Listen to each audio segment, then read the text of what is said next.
There you go. Good afternoon, everyone. How you doing? This is Shawn with the Best Version of You podcast. I'm a high-performance transformational transition coach, and today our guest is no other than Jose Lopez. And I've met Jose probably almost a year ago, maybe a little less than a year ago. He was a guest in a mastermind program that my wife and I were in. And we've been doing a little bit of work together. So I thought it'd be great for you all to hear about what he's been doing, how he got started, and why he is really passionate about the work that he's doing right now. So Jose, take it away. All right, guys. So, hey, it's a pleasure to be here. Thank you, Shawn, for having me and being on this podcast. And where do you want me to start? Do you want to start where I was born? Sure. Yeah. Sounds great. Give a little bit of background history. Sounds good. So, hey, guys, I live in the small island of Puerto Rico. I'm 18 years old. I started in the entrepreneur world ever since I was around 14 as an author. And I grew the ranks in terms of marketing because I wanted to get my own books to sell and not just collect, internet dust on Amazon. So ever since 2015, I learned everything regarding marketing, regarding sales, the psychology behind it, so that I could get my books to sell on Amazon, iBooks, and Barnes & Nobles. And for the last, 4 or 5 years, that's what I've been, my focus has everything been on studying, learning more about marketing. And I've actually transitioned from just being an author to be a social media marketer since my platform of birth has been Instagram. So I dominate that platform, and that's what I just focus all of my marketing efforts on. So why'd you want to write a book at 14? What was it about? To be honest, dude, I just wanted to get like an experiment out there. I was a freshman in high school, and I said, you know what? I'm creative. I like to write, I like to imagine things. And I said, I want to get my imagination to write it down.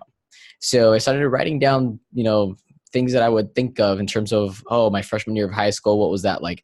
And I decided, you know what, now that I wrote it down, let's see if other people actually like it. So since I'd had nothing else to do my freshman year of high school, I said, let's do it. Yeah, let's, open up an Amazon KDP account.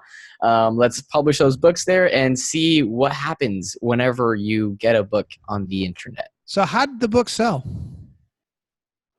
Man, the book ended up like the normal fiction books that I was writing. I didn't market those at all because I said, I don't want them to be tied to my name. Okay. That was the fun part. Being 14, I was like, I don't want, people to know that Jose G. Lopez wrote them, because then if they're actual crap, then people are going to be like, oh, look, that was Jose that wrote that.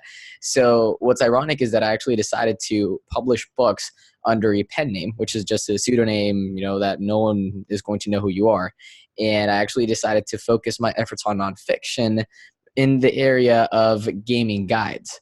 So ever since then, I wrote around 5-6 game guides on, popular games back then. So it's like Clash of Clans, Clash Royale, CSGO, a lot of games like Call of Duty. And I published them as the pen name, not tied to my name at all. But in less than around 3 months, I started the journey back in January of 2015. By March, I was already making more than $1,000 with book sales. And the spike was supposed to hit 3,000. That was March, by the end of April. So that was how well the books were selling on a consistent basis. And it was just a matter of scalability. Like, how many books can I write a month? At the time, I said, okay, I want to actually hire a couple other high school students that know other games, because in the book process, you have to be publishing consistently almost every 2 weeks or every month if possible, or else your sales are just going to start dying down little by little. So yeah, it took off in the first 3 months, and then it was just a matter of keep on publishing and keep on publishing and keep on publishing. So here's an interesting thing I want to bring up that most people probably aren't aware of. How many high schools did you go to in the process of finally ending up in Puerto Rico, and why did that happen? All right. So my freshman year was in Burleson High School in Texas. My sophomore year was homeschooled because I hated the high school that was my freshman year of high school. Then I went to Puerto Rico in my junior year. That was 2017. So I started my junior year in a high school over here, a local private school. And in September 20, that's whenever the Grand Hurricane Maria happened. So that happened in September. We were like 2 months without school. And it was October, November. By that time, we actually decided to leave Puerto Rico. We moved to Florida, to the Tampa area. And I finished the remainder of my junior year in homeschool again, and then came back for April, May of my junior year back to Puerto Rico. And because I said I want to have my senior year be in an actual school that I could play sports in, that I could be a basketball player in. And we just came back solely for senior year. So how important do you think it is for people that you just talked about being active within a school, participating with other people around your age? How important is that social aspect that people that are in business sometimes forget about? It's that getting out and not just always focusing on business. How has that really helped you in the last couple months? Well, reality is that even whenever I was in high school, I was still working. I wasn't just in high school. Like I had my job and I had, the marketing agency that was still up, and I had a couple clients since I started in August, my senior year. And reality is that although everybody was like, oh, it sucks that you have to go to school because that takes time out of your job and you can't have, more clients. And they were right. I had a limit to the amount of time and the clients that I could have at the time. But reality is that I said, no, I don't agree with you. Because as an entrepreneur, and especially people like me that spend their entire days on a computer or on a phone. What do you mean days? It's days and nights. You don't go to bed sometimes until 3 a.m. We're going to talk about that later. Okay. Point taken. So yeah, like 18 hours, 16 hours on a computer or on a phone, then the fact that you go out just disappears. So what's funny is that whenever I was in high school, and the time that I was in the volleyball games, the time that I was in the basketball games, those were the days that I would be the most productive and the most efficient and the most focused on the business. Because as I'm going out, I'm having to socialize with everybody that I meet. And my mind isn't centered on, client or on deliverable or on action item. My mind is also going, hey, friend, hey, family member, hey, I got to hit this volleyball so that it goes over the net, or I have to shoot this basketball so that it goes into the hoop. So there's a lot of other, focuses and mindset things going on that instead of just focusing 100% on the business, which people like Gary Vee are going to talk about, they're going to say you got to focus 100% on the business. I disagree. Because in that senior year, I learned that being around people, being around a community was what A, kept me sane, B, made me efficient, and C, actually helped me learn to balance things out. So why do you think a lot of people like the Gary V's who think you got to be out there grinding and hustling constantly, why do you think they think that? And then what I've seen a lot of times is that people burn out or get overwhelmed or get anxiety or go into depression because their focus is on one area and their main thing is once I get there then. But as you and I know, the journey is more important to enjoy than just get through to get to a goal. And I know you have some goals. So how is it now that you're focusing on enjoying that journey compared to what these other people are doing? Okay, so here's a reality. I respect Gary Vee in some sorts and I hate them in others, because he is raising up a culture in the entrepreneur world that is false. And it's just downright false. The followers that Gary Vee has are people that are ambitious, but they're not successful entrepreneurs. They want success and they look at Gary Vee and they think that by not sleeping and only sleeping 3 hours, that's the only way you're going to achieve success. That's BS. Right. The only thing you're going to achieve if you only sleep 3 hours is what, death in a matter of a couple months. So I don't believe in the whole culture or the whole system that he's trying to create. It sounds pretty. And it's like poetry. Because it sounds pretty, everybody follows it and everybody thinks it's true. But reality is that it's so toxic that it's going to kill people. So what happens for you on a daily basis if you don't get in some exercise, you don't get outside, you don't eat healthy? What usually happens to you that following day or a couple days later? No, it's the same day. Like whenever I think of right now, I finished high school a couple of weeks ago. And even now, you and I both know that we've had times where I haven't gone outside in a week, an entire week. But here's a fun fact. I did it on purpose because I wanted to see how much can I get done? What's the efficiency of what I get done? Like what's the quality of what I'm going to get done? And at the same time, how am I going to feel afterward? So for an entire week, I shut myself in my room and I said, I'm only going to leave this house whenever I got to go pick up mail or whenever I got to go, outside because I can't hold up any longer.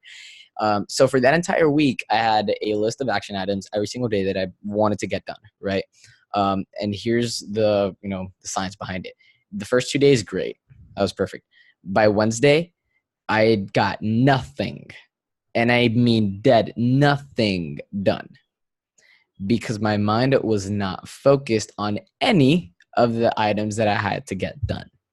So yeah, you could be a couple days by not doing anything and just focusing 100% on your business. But now that I don't have school and I'm not forced to be in an atmosphere and going outside and going, play basketball in the middle of the day, at lunch break, etc. Now I'm noticing that whenever I don't, the effects are not being efficient, not being productive. And if you do something, you have to go back because what happened the days later, like I didn't stop on Wednesday. I decided, no, I'm going to keep on going and actually finished the tasks that I had to get done on Wednesday on Friday. And then the ones that I had on Friday were due, then I had to do them over the weekend. And the ones that were, the same, it just kept on piling up. So what I decided. Did it make you anxious at all because things were piling up? No, because it didn't have a deadline. If I had a deadline, like if they were client action items and I had to get something implemented by Wednesday or something implemented by Friday, hell yeah. Okay, so that's what everyone needs to realize, that these were your own deadlines that you created. Now, if you were doing it for someone else, it would definitely have affected the quality of work you were putting out just to get it out. Oh, and I would definitely not risk it. Like if it were client stuff, no, I wouldn't risk that. I knew that going into it, I was going into something that was going to be my own effort, that if I don't get it done, that's fine. It was a website for one of my new services that I was going to be implementing. So that was pretty much it. So what would you tell people, I guess we'll call millennials, your age and maybe even a little younger, Gen Z, what's it called now? I'm Generation Z. I'm not even a millennial. Okay, Generation Z. What would your advice be to people who now you realize that this is a long journey? It's not just a short sprint. What would your advice be to people to keep themselves accountable to their actions, be it in life and in business? How to pace themselves in such a way that they're not going to burn out or get distracted, and that they don't actually create some really negative health problems where they have to start taking medications. What would your advice be on that?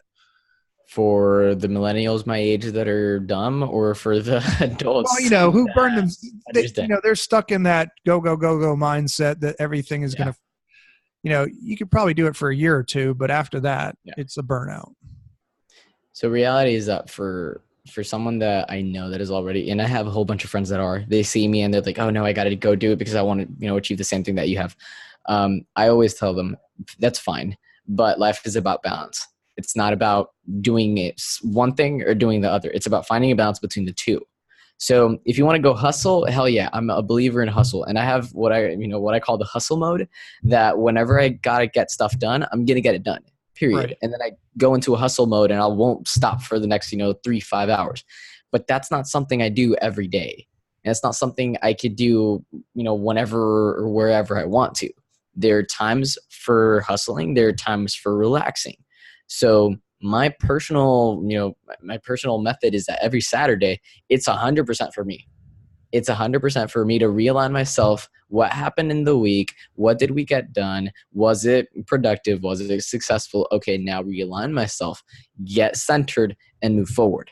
So at least a day in the week, get stuff to realign yourself and balance back, or else if you work 7 days a week, 24 hours a day, you're not going to be successful in business, and I guarantee it. So how do you what are you doing to keep yourself centered, to making sure that you're held accountable to doing the right activities without burning out? The person that's speaking right now, not me. Yeah, well, okay, we do work together. But the thing that's interesting about all this is, there are a lot of people out there that think they they're looking for, quote, team members in their business. And the reality of it is Mm-hmm. sometimes you need a team member in your life, be it someone that assists you in doing things that not necessarily you can't do for yourself, but you'd rather spend your quality of time on things that you really enjoy and really want to do. Mm-hmm. So I know right now that you're growing this business. You're 18 years old. What are your plans for the next 3 months, and like different projects or products you have coming out that you could tell the audience about? So my focus while I was in my senior year of high school last year was 100% on one-to-one clients. So I was helping Hollywood celebrities. I was helping multi-million-dollar entrepreneurs, but it was Well, what were you, 100% okay, before that, what did you call yourself back then? What were the you called? celebrity marketer. Celebrity marketer. Okay, great name. So yeah, it's catchy. I loved it. So by doing that, I was 100% manual with everybody that I worked on. Nothing was systematized. Nothing was a process. Everything was what's going on in your marketing right now. What could we optimize? What can we change? So the problem with that is the fact that, and then the most hilarious thing is that I was doing that whenever I had the least amount of time, whenever Right. I was a senior in high school. But what I did notice was the fact that although, yeah, I'm working with really high level clients, I was charging $3,000 a week to do marketing, signing contracts that were 6 figures. I was also noticing that in terms of efficiency, without a system and without a process, it was a hit or miss. Right. So what I decided to do is invest a lot of capital that I was getting back then from those clients into software development and into create a whole bunch of tools that would help me internally be a lot more efficient. So what I've seen in the last month and a half, to be honest, we've had 4 different tools be developed and be implemented and launched. So my next 3 months is all about systematizing, and it's all about having a lot more realm of scalability with less and less dependency on my time, my effort, and my sleep. So next 3 months is 100% focused on, hey, the last year I've been working with all these high-level people. That's great. I got experience. I still got my clients, but I don't want to keep on pursuing them. I want to go back to the small business owner. I want to go back to the person that wants to scale using social media, using email marketing, using landing pages, using funnels. That person that is either just starting out or wants to reach 6 figures and 7 figures. Instead of the person that is 7 figures and wants to reach 8, 9, and 10. Right. Different people with very different mindsets and very different goals. So next 3 months is 100% systematized, and it's implement a whole over 5 partners of mine that I call power players. We're coming together and we're actually launching all these new services for the small business owner. Perfect. So in the next 3 months, I have a whole a list of team members that we're going to hop on board as we keep on getting new clients in the new productized service model. So scalability wise, in the next 3 months, I want to reach 7 figures. Since right in now 3 months. Did everyone catch that? 7 figures in 3 months. So where can people find out about these products that you have coming out? Oh, well, or where could they eventually find them? How's that? I could send them to different websites, but let's do something. I want them to go to marketingthatsells.com. Okay. That is the hub, and that is where everybody, all of my projects are centered on marketing that sells. That's literally the purpose of implementing all these new productized services and all these tools. So everything from website design to funnels to Instagram to Messenger to email marketing, it's all going to be focused on launching these services, launching these tools, doing these strategies, but to sell. So what's the average? What's the average? You were saying it was $3,000 a week before. What's the average price that someone would be paying for those services now? Dude, for a landing page, for funnels, for ClickFunnels, we'll charge you $100. We're charging $30. Okay, so much more affordable for the person just starting out. That could definitely make a huge impact. So, I mean, that's an amazing thing. And people bring up age. I mean, you know how I am with age. Age is just a number. The thing is, my big concern with people in general is that they enjoy the process and going through it, not necessarily the money that's going to come with it, because I don't care how miserable you are, money is never going to make you happy. The attitude in which you're, realizing how this whole thing is turning out has been a huge play in motivating you to keep going. So what advice would you give people right now who are starting out in business that they could use to keep themselves moving without just wanting to give up? Like, what's the one piece of advice or a couple of pieces that you would say, hey, as you and I know, it's not easy work, but it can be so much more fun than just, a pain in the ass. So what is a couple of things you'd want to give them advice wise? I mean, the first thing is internal. It's before you even start, what's your reason to start? Okay. And write it down or have it, very clear in your mind. Because in the months or in the moments that your entrepreneur journey is going to suck, that's what you got to rely on. There's nothing else, not your family, not your friends, not your girlfriend or your boyfriend or your wife or your husband, no one, not even your coaches, to be honest, because even them, you're just going to hear voices that are going to be like, no, don't stop, keep on going, you've come this far. But the only person that's going to convince you is you. So the first thing before you start something, know the purpose and the reason why you started. After that, have people in your life, such as coaches, consultants, and experts that can help you. And I'm not talking your family. I'm not talking your friends, because an entrepreneur is someone that has to take decisions that normal people won't understand. So your friends and family really won't understand and won't give you the best you're advice. Crazy sometimes. I mean, I don't know. So although don't get me wrong, it's an important aspect to have your friends and family be supportive of what you're doing. And that's great. They're going to give you advice, even though they don't understand what the heck you're talking about. But you need to have people that know and that understand the entrepreneur and what you're facing. So that's where people like you would come into play. The people that are experts in high performance, people that are experts in achieving goals that are, that can just keep you on track, is one of the biggest things that I've learned from working with you. I've had goals, I've had things that I want to accomplish, but you put a timeline to it. So instead of a sporadic, I want to reach this or I want to accomplish this, those 3 months was because I said, no, I got to put a time frame to this. So I already have the date, November 5, by when I want to reach 7 figures. So keep people around you that are going to create the atmosphere of success that you need to achieve success. Awesome, man. Well, thanks for being on here.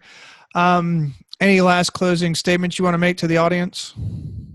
Yeah, guys, don't kill yourselves in the process.